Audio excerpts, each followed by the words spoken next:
में हमारा मन सोया हुआ है। हमारा मन बड़ा आनंद लेता है।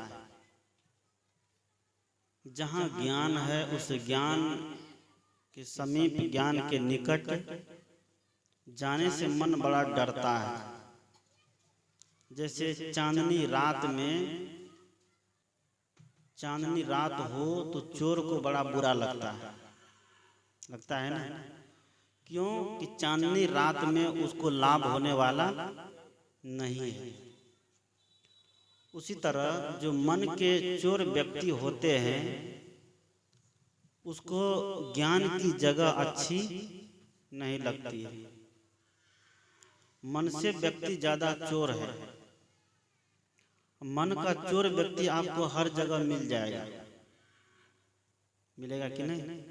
मन से चोरी होती है, तन से नहीं। मन जब तक चित्र नहीं बनाएगा तब तक तन चलने के लिए तैयार नहीं होगा। इसलिए कबीर साहब कहते हैं कि तन राता मन जात है, मन राता तन जाए, तन मन एक होए रहे तब हंस कबीर कहा है। सदगुरु कहते हैं कि जहाँ पर मन रमा हुआ है तो वहाँ पर तन जाता है, और जहाँ पर तन को आनंद मिल गया तो वहाँ मन जाएगा कि नहीं जाएगा? बार बार खींच करके ले जाएगा। चाहे उस कृत्य में दुख मिले, संताप मिले, कष्ट मिले, लेकिन मन उसको घसीट के वहाँ ले जाता है। इसलिए सदगुरु कहते हैं कि अज्ञान की नींद में पूरी दुनिया सो रही है। उसी को गोस्वामी तुलसीदास मोह की नींद बोलते हैं। मोह निशा सब सोवन हारा, देखहि स्वप्न विविध प्रकारा। कि मोह की नींद में सब सोए हैं और तरह तरह के स्वप्न देखते हैं, विभिन्न प्रकार के स्वप्न देखते हैं। रात में जब व्यक्ति सोता है तो सपने तरह तरह के, कभी राजा बन जाता है, कभी भिखारी बन जाता है, कभी बहुत बड़ा धनवान बन जाता है। और जैसे नींद खुलती है तो नहीं राजा है, नहीं भिखारी है, नहीं धनवान है, वो जस का तस रहता है ना। तो सपना ऐसे जो इंद्रियों के माध्यम से हम देखते हैं, जो मन में चिंतन करते हैं, उसी का सपना बन करके सामने आता है। जीवित में दृश्य पदार्थ जो भी हम देखते हैं अपने मन इंद्रियों के माध्यम से, जब सो जाते हैं तो सोने पर वही सपना जो चित्त में संग्रहित है वही बातें खुल के आती रहती है। लोग सपना देखने के बाद भी विश्वास करता है ना, कि सपना देखे हैं, हमारे साथ ऐसा हो गया, वैसा हो गया। ऐसी सपना देख करके राजा हरिश्चंद्र ने क्या किया? पूरी संपत्ति को दान कर दिया ना। सपना में केवल देखा था कि मैं पूरी संपत्ति को, मेरी कोई महात्मा मांग रहे, मैं उसको दान कर दिया हूँ। तो सपना देख करके उसने क्या किया? सब कुछ को दान कर दिया। सदगुरु कहते हैं कि हम वर्तमान में जो भी काम करते हैं, मन इंद्रियों के माध्यम से जो भी दृश्य देखते हैं, उसी दृश्य का जो है स्वप्न बन करके रात के अर्ध सुषुप्ति में, जब आधा सोए रहते हैं आधा जगे रहते हैं, जब गहरी नींद आएगी तो उसमें सपना नहीं देखेंगे आप। सपना कब आता है? जब आधा सोते हैं और आधा जगते हैं, तो उस समय सपना आ जाता है। जो भी चिंतन करते हैं, सोते समय जैसे जैसे चिंतन करके सोएंगे, रात भर वही सपनाते रहेंगे। इसलिए संत लोग कहते हैं कि सोते समय व्यक्ति को अच्छी चिंतन करके सोना चाहिए। संत गुरु के दृश्य पदार्थों चित्र को देख करके, उनके ज्ञान की बातों को मनन करके, चिंतन करके, अच्छे महापुरुषों की तस्वीर अपने घर में लगा करके, अगर सोते समय उन महापुरुषों के ऊपर हमारी दृष्टि, हमारे नेत्र जाएंगे तो हमारा मन का चिंतन क्या होगा, बदल जाएगा। क्योंकि जैसा दृश्य देखते हैं वैसा हमारा मन तुरंत बदल जाता है। मन का आकार जो है पानी के जैसा है। जैसे पानी को जिस बर्तन में रख दीजिए, लाल बर्तन में रखिए तो लाल जैसा हो जाता है, हरा बर्तन में पानी रखिए तो हरा जैसा दिखता है, पीला में रखिए तो लगता है कि पीला ही है। जबकि पानी न तो लाल है, न हरा है, न पीला है। उसको जिस बर्तन में हम रख देते हैं उसके आकार रंग रूप का पानी हो जाता है। बोतल में रखते हैं तो बोतल के रंग रूप आकार का हो जाता है। लोटा में रखते हैं तो लोटा के रंग रूप आकार का हो जाता है। बाल्टी में रखते हैं तो बाल्टी के रंग रूप आकार का हो जाता है। एक आकार में वो नहीं रहता है।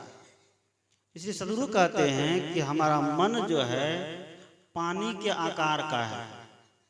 उसको जिस बर्तन में रख दीजिए उस बर्तन के जैसा हो जाता है। ठीक उसी तरह मन जिस जिस विषय को देखता है, जिस जिस दृश्य को देखता है, जिस जिस प्राणी पदार्थ को देखता है, उस विषय में, उस दृश्य में, उस प्राणी पदार्थों के रंग का ये मन हो जाता है।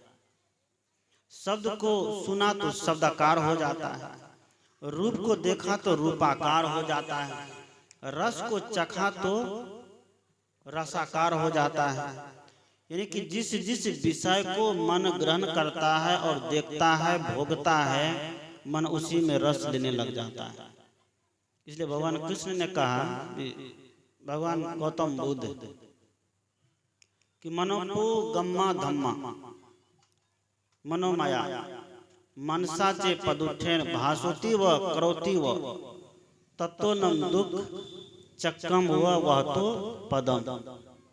गौतम बुद्ध कहते हैं जो व्यक्ति मन में गलत भाव रख करके, जो व्यक्ति मन में गलत विचार रख करके कर्म करता है, मनोपु गम्मा धम्मा मनो माया मनसाचे पदुठेन भासोति व करोति व, जो मन में गलत भाव रख करके करता है, सोचता है, बोलता है, उसको मन वैसे दुख देता है कैसे, चक्कम हुआ वह तो पदम। बैलगाड़ी देखे हैं ना, बैलगाड़ी में जब बैल को जोड़ते हैं तो पहिया क्या करता है, पीछे से पैर को छालता है ना। बैल अगर बड़ा हो जाए तो गाड़ी छोटी हो तो बैल को जुआ में जैसे जोड़ते हैं, जुए बोलते हैं, तो पैर क्या करता है, पहले वाला चक्का लोहे का हाल चढ़ाया जाता था, और ये खैर और बबूल का पहिया का क्या सब बोलते हैं, पुट्ठी डरिया, ये सब बनाए जाते थे। अब तो देखने को नहीं मिल रहा है, खत्म हो गया। तो ये चक्का क्या करता है, बैल के पैर को काटता है। कभी भगवान गौतम बुद्ध कहते हैं उसी तरह जो व्यक्ति अपने मन में गलत भावना रख करके चिंतन करता है, कर्म करता है, बोलता है, खाता और पीता है, उसको वैसे ही मन दुख देता है जैसे बैल के पीछे में चक्का उनके पैर को काट करके लहू लहुआन कर देता है। और जो व्यक्ति अपने मन में सुंदर भाव रख करके मनोपु गम्मा मनोमया मनसाचे पदुठेन भासोति व करोति व ततो नम सुख छाया व अनपायनी, दोनों बात कहते हैं। कैसे, जो व्यक्ति मन में सुंदर भाव रख करके, सुंदर चिंतन रख करके दुनिया में कर्म करता है, बोलता है, खाता और पीता है, तो उसके पीछे सुख वैसे दौड़ता है जैसे आदमी जब चलता है तो उसके पीछे छाया चलती है ना। आदमी जब चलने लगता है तो उसके पीछे उनकी छाया भी जहां जहां जाएगा वहां वहां जाती है।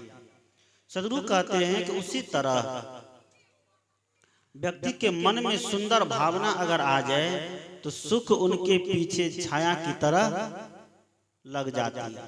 कबीर साहब ने कहा कि कबीर मन तो एक है, भावे तहां लगाओ, भावे गुरु की भक्ति करो, भावे विषय कमाओ।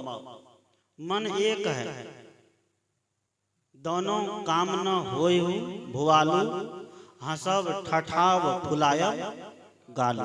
ये गोस्वामी जी की पंक्ति है कि दोनों काम नहीं हो सकता है, होगा। एक मुंह है, अगर दो मुंह होता तो तब भी नहीं एक से हंस पाएगा, एक से रो पाएगा। एक मुंह से एक समय में हम या तो हंस सकते हैं या तो रो सकते हैं। कबीर साहब कहते हैं उसी तरह कि मन एक है, उस मन को आप चाहिए तो सत्संग की तरफ लगा दे, उस मन को चाहे तो कुसंग की तरफ लगा दे, होगा ना। अगर सत्संग की तरफ लगा देंगे तो क्या होगा, जीवन में शांति मिलेगी, मन का दुख, मन की पीड़ा कम होगा। लेकिन उस मन को अगर कुसंग की तरफ लगा देंगे तो क्या होगा, दुख ही दुख, पीड़ा ही पीड़ा, संताप ही संताप मिलेगा ना। इसलिए मैं कह रहा था कि सदगुरु संत हमें तरीका बताते हैं दुनिया में रहने का, कैसे रहना है। रहो संसार में तुम पानी और कमल की तरह। पानी और कमल का उदाहरण देते हैं, नाव और नदी का उदाहरण देते हैं। जैसे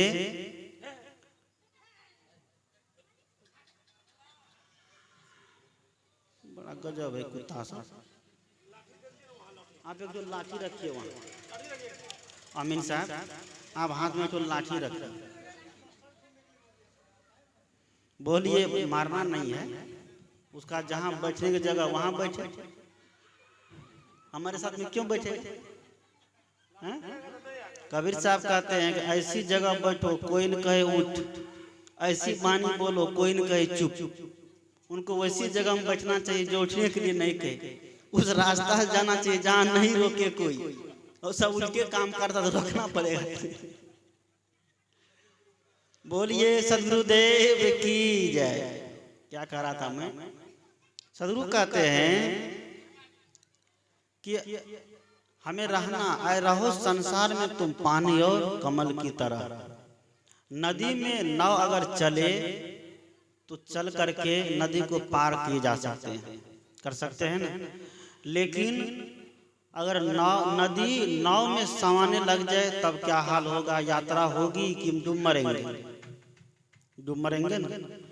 उसी तरह सदगुरु कहते हैं कि नाव नदी में चले तो चले, लेकिन नाव में नदी न आने दो, और मन संसार में रहे तो रहे, लेकिन मन में न संसार आने दो। नाव अगर नदी में तैरती रहे तो उससे हम पार हो सकते हैं, लेकिन नदी अगर नाव में समाने लग जाए तो हम पार नहीं हो सकते। हो सकते हैं। कबीर साहब ने कहा ना कि देखो रे भाई भूल भुलैया, क्या नदिया में नैया डूबी जाए। कबीर साहब का वचन है कि नदिया में नैया में नदिया डूबी जाए, कि नाव में नदी डूबती हुई जा रही है। मन यह है कि दुनिया के लोग, मन जो है दुनिया रूपी भवसागर में नदी में डूब गया है। दुनिया के विषय में मन रस लेता है, काम क्रोध में मन रस लेता है, गलत दृश्य में मन रस लेता है। और जहाँ पर मन इतना रस लेता है तो वहाँ जीवन में कोई रस मिलने वाला है नहीं मिलेगा। जैसे कबीर साहब कहते हैं कोई राम रसिक रस पियहुगे, हाय कोई राम रस पीने वाला। दुनिया में तो सब काम के रसिक है न है। लोग कहते हैं कि इतनी जनसंख्या कैसे बढ़ रही है। जहाँ इतने काम के रसिक है, कोई राम का रसिक बनना नहीं चाहता है तो संख्या बढ़ेगी कि नहीं बढ़ेगी, मुक्ति मिलेगी नहीं मिलेगी। जो व्यक्ति काम का रसिक होगा वह व्यक्ति आवागमन के चक्कर में पड़ेगा, उसको फिर शरीर धारण करना पड़ेगा बार बार। कई कई बार शरीर धारण करके आना पड़ेगा। जो व्यक्ति राम के रसिक होंगे, जो व्यक्ति राम रस का पान करेगा, दो तरह के रस है, एक काम रस, एक राम रस। काम रस संसार में है, दुनिया में है, जिसमें हमारा मन हर समय उलझा रहता है, और राम रस हमारे भीतर है, हमारे निकट है। संत सदगुरु के उपदेश को लेकर के हम अपने आत्मा रूप के रस को समझ जाएं, यही क्या है? राम रस। संसार के भोगों को खूब भोगे। तो कहानी कहता हूं कई बार, राजा ययाति नहुस का बेटा था। नहुस के पुत्र राजा ययाति थे। राजा ययाति बहुत बलशाली राजा। उनकी शादी हुई थी शुक्राचार्य की बेटी देवयानी से। देवयानी से उनकी शादी हुई। जब शादी हुई तो उसके साथ में एक दासी जिसका नाम था शर्मिष्ठा, शुक्राचार्य ने उनको भी साथ लगा दिया उनकी सेवा के लिए, और सत करवा लिया कि इस शर्मिष्ठा दासी जो है, इनके ऊपर राजा ययाति का गलत निगाह नहीं जानी चाहिए। तो राजा ययाति ने संकल्प ले लिया कि ऐसा कभी नहीं होगा। वो वचनबद्ध हो गए, संकल्प ले लिया। देवयानी उनकी पत्नी हुई और शर्मिष्ठा दासी हुई। शर्मिष्ठा जब दासी हुई, देवयानी उनकी पत्नी हुई, तो आया अपना रहने लगे, गृहस्थी जीवन दोनों का चलने लग गया। चलते चलते चलते कुछ दिन में देवयानी से 2 पुत्र हुआ। देवयानी से 2 पुत्र जब हुआ तो उसी बीच में राजा ययाति ने जो अपना संकल्प लिया था, उस संकल्प को पूरा नहीं कर पाया। शर्मिष्ठा से भी 3 वर्ष में 3 पुत्र पैदा किए। यह बात जब देवयानी जानी तो अपने पिता को बताई। उनका पिता ने उनको श्राप दे दिया। शुक्राचार्य राजा ययाति को श्राप दिया, जाओ तुम्हें कभी भी भोग की, कितना भी भोग को भोगो, तुम्हारा मन नहीं भरेगा। क्योंकि उसने वचनबद्ध करवाया था, लेकिन उस वचन पर नहीं चल पाया, उस संकल्प को पूरा नहीं कर पाया। तो क्रोध में आकर के शुक्राचार्य ने उसको श्राप दिया। उस श्राप का फल ये हुआ कि राजा ययाति 100 साल का हो गया, जर्जर बूढ़ा हो गया। एक दिन यमराज उनको लेने के लिए आया कि चलो अब तुम्हारा समय आ गया है। यमराज जैसे आया तो राजा ययाति एकदम कांप गया कि अब क्या होगा। मैंने कुछ किया नहीं, न धर्म किया, न सत्संग किया, न कथा किया, न कीर्तन किया, भोगों में डूबा रहा। वहां जाने को संबल होना चाहिए ना। राजा ययाति ने हाथ जोड़ करके यमराज के सामने खड़ा हो गया, अनुनय विनय करने लग गया, छोड़ दीजिए हमको, कुछ दिन और छोड़ दीजिए। कहा नहीं छोड़ेंगे, जानते हैं घूस हर जगह चलता है ना। गाँव समाज में घूस नहीं चलता है, ये मुखिया सरपंच मेंबर ये घूस नहीं लेता है, ये पुलिस सीओ एसपी डीएसपी घूस नहीं लेता है, भगवान सब भी घूस लेने लगता है। यमराज को बहुत अनुनय विनय किया, कान तान पकड़ के उठा बैठा, क्षमा कहा। कहा कि देखो एक ही शर्त पर छोड़ सकते हैं, क्या? तुम अपने बदले किसी को मेरे साथ में भेजो, नहीं तो हमको भी वहां हिसाब देना पड़ेगा कि नहीं? कहा कि तुम अपने बदले किसी को मेरे साथ में भेजो, तब मैं तुमको छोड़ दूंगा। राजा ययाति के 5 पुत्र थे। 5 पुत्र को कहते रहा, लेकिन कोई पुत्र तैयार नहीं हुआ। अंतिम एक पुत्र जिसका नाम था पुरु, वह तैयार हो गया। वह जब तैयार हुआ, कहा ठीक है हम दे देते हैं, अपने 100 साल की आयु अपने पिताजी को दे देते हैं। ले लिया।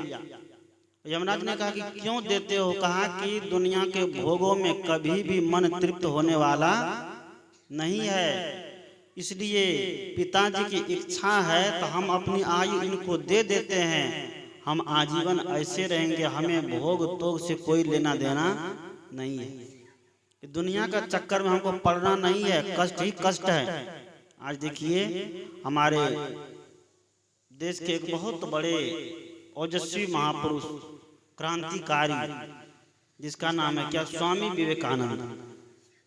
आज 12 जनवरी, आज उनका क्या है, पुण्य जन्म दिवस है।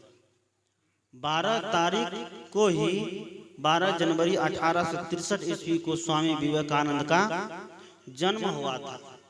बहुत अखंड बाल ब्रह्मचारी ओजस्वी पुरुष, शादी विवाह से उनको बहुत बड़ी घृणा। उनकी माता गोदी में ही उनको राम के कृष्ण के कहानी सुनाया करते थे। राम और कृष्ण के कहानी को सुन करके स्वामी विवेकानंद, अगरबत्ती जला उसको बंद कर दीजिए। स्वामी विवेकानंद सीता और राम की मूर्ति को लेकर पूजा करने लगे। ध्यान दीजिएगा, बोलिए सदगुरुदेव की।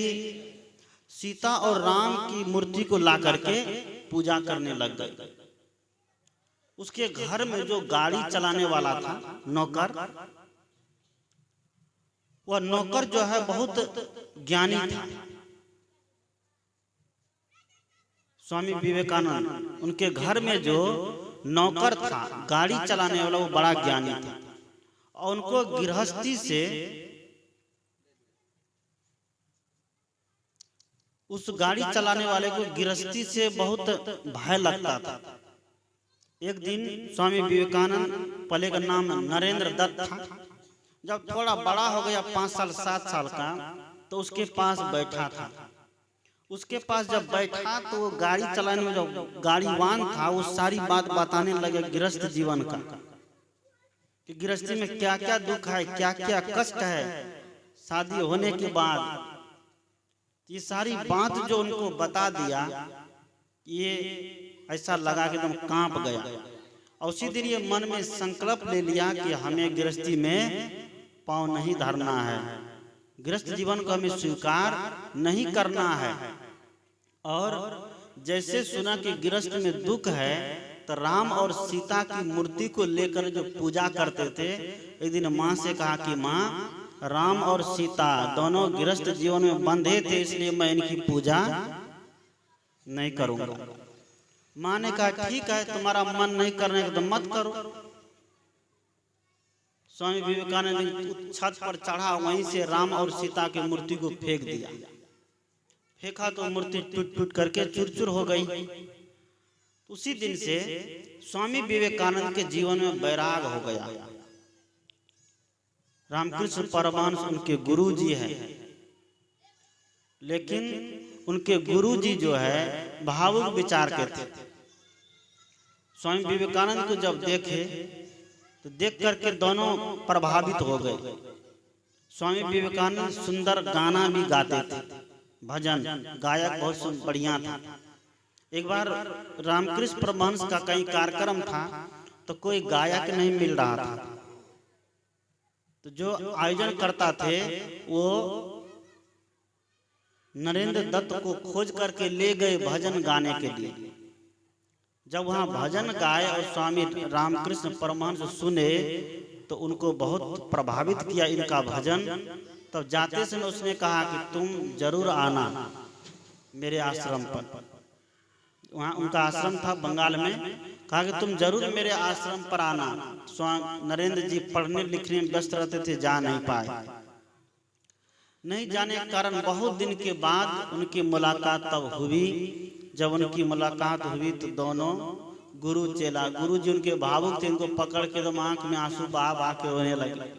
कितना दिन तक तुम हमसे दूर थे, हम तुम्हारे लिए कितने दिन तक रास्ता देखते रहे कि कभी तो नरेंद्र आएगा।